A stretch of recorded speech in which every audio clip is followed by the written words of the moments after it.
अब ये सवाल देखो। ये सवाल सीक्वेंस एंड सीरीज का है। ठीक है, नंबर सीक्वेंस। ठीक है, अब देखो इसमें आपको निकालनी है। आपको थ्री सीरीज सीक्वेंस गिवन है। सबकी फिफ्थ टर्म निकालनी है और nth टर्म निकालनी है। तो हम पहले काम करते हैं। अब इसको भूल लो। पहले हम निकालते हैं फिफ्थ टर्म। तो देखो, आप सीक्वेंस ए में गौर करो। अगर -7 में मैं +4 करता हूँ तो क्या बन रहा है मेरे पास? -3 बन रहा है। -3 में +4 कर रहा हूँ तो क्या बन रहा है? 1 बन रहा है। और 1 में +4 कर रहा हूँ तो क्या बन रहा है? 5 बन रहा है। तो 5 में +4 करूंगा तो क्या बनेगा? 9। तो ये आ गया 9, फिफ्थ टर्म ऑफ सीक्वेंस है। क्लियर है? सिमिलरली अब बात करते हैं सीक्वेंस बी की। अब बात करते हैं सीक्वेंस बी की। सीक्वेंस बी में चेक करो आप। अगर मैं 7 में क्या ऐड कर रहा हूँ? 13 बन रहा है। तो 7 में मैं ऐड कर रहा हूँ 6 +6। 13 में ऐड कर रहा हूँ +10 कर रहा हूँ। और 37, सॉरी 23 में ऐड कर रहा हूँ +14। तो आप चेक कर रहे हो, हर अगली बारी में +6 हुआ, +10 हुआ, +14 हुआ। चार चार बढ़ रहे हैं, है ना? तो इसकी अगली बारी में क्या होगा? +18 हो जाएगा। तो 37 +18 क्या हो गया? 55। क्लियर है बात? ये भी हो गया। अब आते हैं पार्ट सी में। पार्ट सी तो बहुत ही ईजी है। आप देखो भाई, पहले हम बात करते हैं न्यूमरेटर की। 2, 3, 4, 5। यहाँ क्या आएगा? 6 आ गया। अब देखो डिनोमिनेटर में। आप गौर करो। 27 क्या है? 81 क्या है? 243 क्या है? 729 क्या है? ये सब क्या है? 3 की पावर्स है। ये है 3 की पावर 3, 3 की पावर 4, और 3 की पावर 5 क्या होता है? खुद देख लो। 243 होता है। और 3 की पावर 6 होता है 729। चेक कर लो कैलकुलेटर से। और 3 की पावर 7 क्या होगा फिर? 3 की पावर 7 होगा 2187। ये आ गई आपकी फिफ्थ टर्म ऑफ सीक्वेंसी। ठीक है। तो आपने इस तरह फाइंड कर ली बहुत ही आराम से हर सीक्वेंस की फिफ्थ टर्म। अब बारी आती है nth टर्म की। अब इसको भूल लो। अब निकालनी है nth टर्म। देखो, पहले अगर हम बात करें सीक्वेंस ए में, तो हर हर दो जो टर्म्स है ना, उनके दरमियान एक कॉमन डिफरेंस है। मतलब अगर मैं -3 में से -7 सब्ट्रैक्ट करता हूँ तो मेरे पास क्या आ रहा है? 4 आ रहा है। सिमिलरली 1 में से अगर मैं -3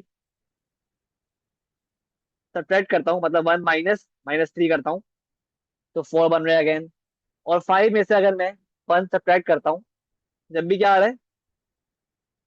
4 आ रहा है। तो आप चेक कर रहे हो, हर दो टर्म्स के दरमियान, हर दो एडजेसेंट टर्म्स के दरमियान 4 + 4 का डिफरेंस है। तो क्या मतलब हुआ? ये सीरीज जो है ना, ऐसी सीरीज जिसमें हर दो एडजेसेंट मेंबर्स के दरमियान एक कॉमन डिफरेंस हो, उसको हम बोलते हैं एरिथमेटिक सीरीज। ठीक है। और उसकी nth टर्म का फॉर्मूला होता है a + n - 1 × d, जहाँ पे a क्या है? Is the first term. तो फर्स्ट टर्म क्या है सीरीज की? -7। देख लो यहाँ पर। और n तो ऐसे ही रहेगा। और d क्या है? अभी निकाला हमने, 4। तो nth टर्म का फॉर्मूला क्या हो गया? -7 + 4n - 4। मतलब -7 - 4 बन रहा है -11 +4n, मतलब 4n - 11। ये आ गई nth टर्म ऑफ सीक्वेंस है। क्यों, किस तरह निकाली हमने? हमने देखा भाई, इस टर्म में, इस सीक्वेंस में हमारे पास एक कॉमन डिफरेंस आ रहा है। और कॉमन डिफरेंस वाली जो सीक्वेंस होती है, उसकी उसकी nth टर्म निकालने का फॉर्मूला ये होता है a + n - 1 × d। क्लियर है बात? अब आते हैं सेकेंड सीक्वेंस में, सीक्वेंस बी पर। अब सीक्वेंस बी थोड़ी सी अच्छी सी सीक्वेंस है। इसमें क्या मसला है? इसमें देखो, ऑब्जर्व करो आप। हमारे पास क्या सीक्वेंस है? 7 है। 3, फिर आ रहा है, सॉरी 7, 13, 23, 37। इसको छोड़ दो, इसको मत लिखो बेशक। ठीक है। अब देखो, अगर मैं इन तमाम एडजेसेंट मेंबर्स के दरमियान का डिफरेंस निकालूं तो क्या बन रहा है? 13 - 7 क्या होता है? 6। 23 - 13 क्या होता है? 10। 37 - 23 क्या होता है? 14। अब देखो, आपको इन सब में कोई कॉमन डिफरेंस दिख रहा है? नहीं ना।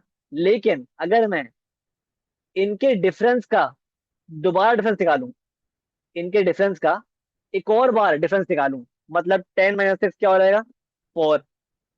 14 - 10 क्या हो जाएगा? 4। तो आप चेक कर रहे हो, डिफरेंस के डिफरेंस निकालने का जब निकाला मैंने, तो मेरे पास एक कॉमन डिफरेंस आ रहा है। जब मैंने डिफरेंस का डिफरेंस निकाला, तो मेरे पास एक कॉमन डिफरेंस आ रहा है। तो ऐसी सीक्वेंस जिसमें कॉमन डिफरेंस डिफरेंस का हो, मतलब ये था डिफरेंस, इसके डिफरेंस का कॉमन डिफरेंस हो, है ना? बात क्लियर है? डिफरेंस का डिफरेंस हो, डिफरेंस का कॉमन डिफरेंस हो, ऐसी सीक्वेंस जिसमें डिफरेंस का कॉमन डिफरेंस हो, उस सीक्वेंस का nth टर्म निकालने के लिए आप फॉलोइंग स्टेप फॉलो करोगे। देखो किस तरह निकालता हूं मैं। तो याद रखो, ऐसी सीक्वेंस का ना, जो जनरल टर्म होती है ना, जनरल फॉर्म होती है nth टर्म की, वो क्या होती है? Tn, ये है nth term, is equal to an² plus bn plus c। ये याद कर लो फॉर्म, ये जनरल फॉर्म है of these type of sequences, जिनके डिफरेंस का कॉमन डिफरेंस हो, जिनके डिफरेंस का कॉमन डिफरेंस हो। सही है। अब किस तरह निकालेंगे? देखो, यहाँ पे जो ए है ना, ए, ये किस तरह आएगा? देख लो एक बार। इसमें डी क्या होगा?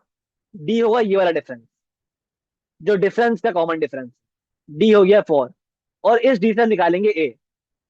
तो ए निकालने के लिए आपको डी डी को 2 से डिवाइड करना पड़ेगा। तो 4 ÷ 2 क्या हो गया? 2। ए आ गया मेरे पास। तो फिल कर लो इसको। ये हो गया 2n² plus bn plus c। अब तो बहुत इजी है। आपके पास सीक्वेंस गिवन है। क्या गिवन है भाई? फर्स्ट टर्म क्या है खुद देखो। आपके पास जो फर्स्ट टर्म है, ये सीक्वेंस की, ये n1 है, n2 है, n3, n4 है, मतलब first term, second term, third term, fourth term. तो अगर मैं n1 डालूं, तो टर्म क्या आ रही है? T1 क्या आ रही है मेरे पास? T1 आ रही है 7, है ना? n1 पे टर्म 1 क्या है? 7। तो इसको अपपुट कर दो इक्वेशन में, इस इक्वेशन में। जब T1, जब n1 7 है, n1 है, सॉरी, n1 है, तो T क्या हो गया? T1 क्या हो गया? 7, है ना? ये आ गई। इसको आप सिंप्लीफाई करो, तो ये हो गया 2 + b + c = 7। तो c बराबर हो गया 7 - 2 यानी 5 माइनस बी के। आपके पास c की वैल्यू आ गई इन टर्म्स ऑफ b। सही है। ये हो गई इक्वेशन 1। क्लियर है बात यहां तक? सही है। अब क्या करना है? अब आप डालो, जब n2 है, तो मुझे बताओ, जब n2 है इस सीक्वेंस में, तो टर्म क्या है? 13। डाल दो इसको। जब n2 है तो टर्म क्या है? टर्म 2 क्या है? 13। इसको पुट कर दो। जब n2 है, तो टर्म क्या है? 13। ये हो गया 8 + 2b + 3, 13। ठीक है। तो ये हो गया 2b + 3 = 13 - 8 क्या होता है? 5। ये आ गई सेकेंड इक्वेशन। अब आपके पास c की वैल्यू गिवन है, निकाल ली। इसको पुट कर दो इस इक्वेशन में, डाल दो, यहाँ पुट कर दो। तो ये हो गया 2b + c क्या था? 5 - b। तो 5 - b = 5। 2b plus 5 - b is equal to 5। तो 2b - b क्या होता है, b हो गया। और 5 - 5 क्या होता है, 0। तो b बराबर हो गया 0 के। वंस मेरे पास b 0 आ गया, तो आप b की वैल्यू वापस यहाँ पुट करो टू फाइंड c। सही है, तो c क्या हो गया, 5 - 0। c की वैल्यू आ गई 5। ठीक है, वंस मेरे पास c और b आ गया, तो अब तो बहुत इजी हो गया। मेरे पास ये थी इक्वेशन, तो आप c और b की वैल्यू पुट कर दो वापस इसमें। तो tn बराबर हो गया 2n² प्लस b क्या था, b था 0, 0n प्लस c क्या था 5। तो ये बन गई 2n² प्लस 5। ये आ गई nth term of sequence B, 2n² plus 5। Clear है।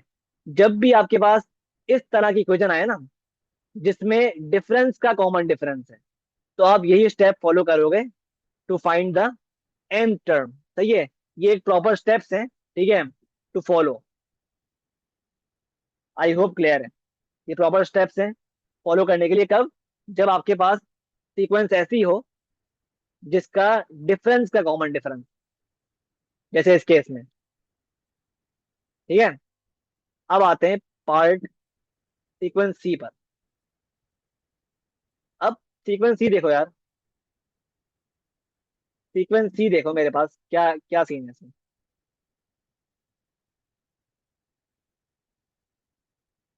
सीक्वेंस सी में क्या सीन है,